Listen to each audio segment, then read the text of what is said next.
So I don't talk about this a whole lot, but I'm finally ready to talk about it.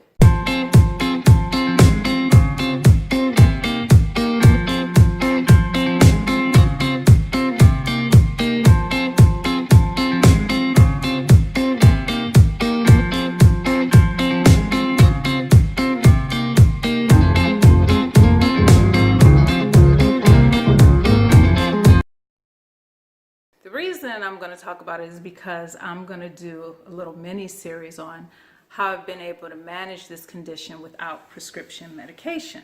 Many of you might be surprised to know this, but I have narcolepsy. She said she got what now? Yeah, narcolepsy, otherwise known as the sleeping disease. Okay, so those things are kind of funny, but in real life, it's not that dramatic. And let me say this disclaimer real quick for other people out there that have narcolepsy and want to come for me because I said it wasn't that dramatic. Narcolepsy is a disease with a range of symptoms, but not everyone experiences those symptoms. For those who do, they may not have the same frequency and intensity as others. Okay, that was my disclaimer. Let me drink some more wine now. I was diagnosed with narcolepsy, been about 12 years now. And I opted not to do medication because at the time what was offered to me was the date rape drug, essentially. I think it's called Xyrem. I think it's Xyrem. Let me look it up and make sure I'm saying the right one. But that was what the doctor had to offer me. And it didn't even really take care of the daytime sleepiness issue. It took care of the insomnia, because when I went to him, I was complaining because literally, no joke, y'all, I had not had a full night's sleep in 5 years at that point. And the reason why I didn't suspect something sooner is because I'd had a baby 5 years ago. And everybody says, oh, you're not going to get any sleep. You're not going to get any sleep. Well, once he got past that sleeping through the night stage and got past the running in my room at night to sleep with me stage, I still couldn't sleep, and I didn't know what was going on. It was really starting to take a toll on my ability to function at work. I noticed that I couldn't focus, and it was just a problem. And what he offered me was this drug where when I go to bed at night, I take my first dose, boom, it knocks you out. He said you have to be in bed, ready to go to sleep. It knocks you out. You wake up 4 or 5 hours later, you take the second dose, which is sitting there ready on your nightstand. Knocks you out, you sleep, for another 4 to 5 hours, and you get in at least a full 8 hours worth of sleep per night.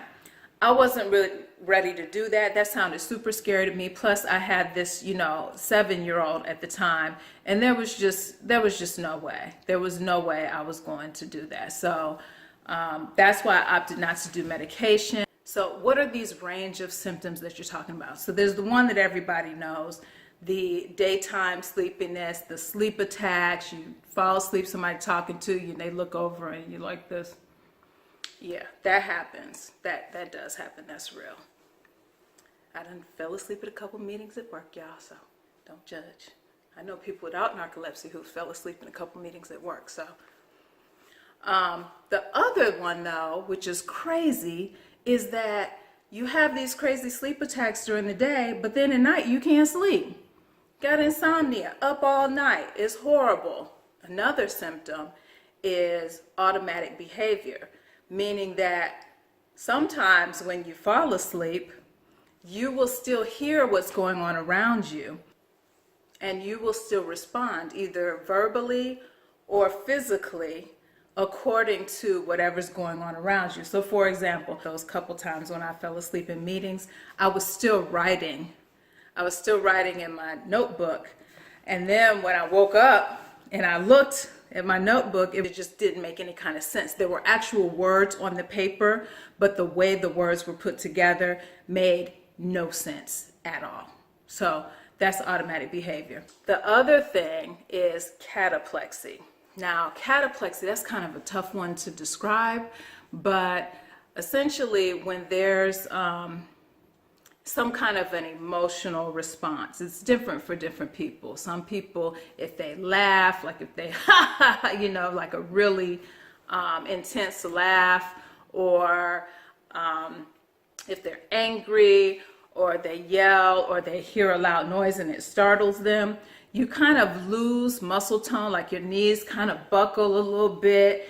And if somebody's looking directly at you, they'll see the muscles in your face just go kind of slack. It's like a split second, real split second. Unless you're looking directly at me, you're kind of like, what was that? But you're not sure what you just witnessed. Cataplexy. Let's see. Oh, the other thing. This was killer for me. Brain fog. Brain fog. And it's, for me, it's my warning. It's my alarm. I know when the brain fog settles in, I don't have long. I need to, like, there's really not a whole lot I can do. I can get up and move around. I can kind of postpone it for a while, but no. You going to sleep. You going to sleep. That's just all there is to it. Is the only way I can kind of describe it is if you were to, like, take your brain out of your head and just put it underwater, you know, how would it function? You can't fully focus on anything. Brain fog was killer for me when I was getting my second master's degree. There were some classes that were online, and I would sit down in my favorite chair. I had to learn to stop doing that. I would sit down to listen to a 10-minute lecture online. And I'm like, okay, I can do this 10 minutes, no problem. I'm wide awake, right? 10 minutes.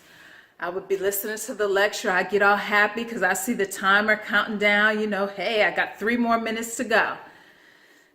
I'll wake up like 20 minutes later and realize I didn't get through those last 3 minutes because that brain fog just settled in. They are, I think for me, it is the most annoying thing. It has at times driven me to tears. It takes me, you know, when I'm in that state, it takes me 3 times as long to do everything. And that's very frustrating. You know, I told you about trying to watch a 10-minute video and falling asleep. And I mean, it's been crazy. It'd take me 3 days to get through a video because I just keep falling asleep. And the other thing with narcolepsy is the hallucinations. Y'all, woo, those hallucinations are real. And when I talk about hallucinations, I'm talking about when you're sleeping. I didn't know that you could hallucinate when you sleep. I thought that was called dreaming. Hello? But no, you can hallucinate. And it's in that little space in between being asleep and kind of like waking up or starting to fall asleep. In that little space is the time where people with narcolepsy will often hallucinate. I have had hallucinations, y'all. These hallucinations are real. Like, they're not just you see stuff, you hear stuff, you feel stuff. Man, so this only happened twice, right? Where I've actually, like, grabbed my baby and run out of my house thinking somebody was, you know, in there. The first time was actually when he was a little baby. He wasn't even 6 months old. And I lived in a townhouse, a 3-level townhouse. And I would have these things all the time, to be quite honest with you, where I would wake up out of my sleep thinking I heard glass break or, you know, somebody kicking in the door or something. And I would jump up and kind of go and listen. But on a couple occasions, I actually ran out the house. And so the first time, it wasn't super dramatic, but I grabbed my baby and I left out of the house in my pajamas, and I drove to my sister's house and spent the night there. And then my brother-in-law came and, you know, checked it out and was like, there's nothing here. There's the back door is not open, nothing. There's nothing wrong. The second time happened like kind of recently. Relatively recently. I've moved out of that townhouse now, but it was right before I moved out, so it was about this time last year. And I thought I heard I thought I heard somebody coming in, y'all. I thought I heard somebody coming in through that basement door. And so my son, by this time, he's like 16. And so I go to his room and I open the door and I grab him. You know, he's halfway asleep and everything. What? And I'm like, just grabbed him and pulled him down the stairs, and he's looking at me like I'm nuts. And we go, you know, and God, this is crazy. I grab him, I pull him down the stairs, and you know, I'm looking to see if anybody's coming up the stairs. I grab my car keys, which were always on the table right in front of the door, and we jet out the door and get in the car. And I just stay there in the car. The parking space is right in front of the house, and I call the police. And it occurred to me as I was on the phone with 911 that this might have been one of those hallucinations. But I wasn't going back in that house. Somebody was going to check it out. I'm sorry, I was not going back in that house. So the police came. It was two of them. One went inside the house. One went around back. And so I had a fenced-in backyard. The fence was latched. The fence was latched, but you know, you can kind of reach in there and unlatch the fence. He unlatched the fence. The back door was intact, no sign of anything. And you know, they came out, nope, ma'am, no, there's nothing. There's no sign of anything. There's no disturbance of any kind. So I was embarrassed, of course, but look, I'm sorry. I'm sorry, I paid my taxes. I was not going back in that house until somebody checked it out. So these are like the crazy things that can happen when you have narcolepsy. Some of them not so funny, but sometimes, come on y'all, you gotta admit, some of the experiences are really crazy and kind of funny, and you just gotta laugh about it. I mean, what are you gonna do? And over the years, I've learned how to manage the different symptoms, not all of them, but most of them. And I'm still learning, to be honest with you. There's so much that goes along with this disease because it attacks your endocrine system, which is the system that regulates hormones and things like that. So, you know, if you know anything about other autoimmune diseases that attack that system, you know, it can wreak havoc on other areas of your body that you think are totally unrelated. So I'm still learning. And, you know, I think I'm winning this battle. So that's kind of why I wanted to finally just kind of talk about it. And I recognize that the symptoms are different in severity for different people. I totally get that. But I just wanted to encourage people, if I could, that you're not going to be the same. Let's just accept that right now. You're not going to be the same. But you can still have a good quality of life. And I'm going to do some more videos talking on different subjects like weight loss, like how I've been able to deal with insomnia whenever I have it, how I've been able to deal with the excessive daytime sleepiness issue. I can share with you some of the things that I've done to help me with my focus and concentration. I'm going to do some more videos just tackling each of those subjects separately, and I really hope it helps. Thank you guys for listening. Have a great day.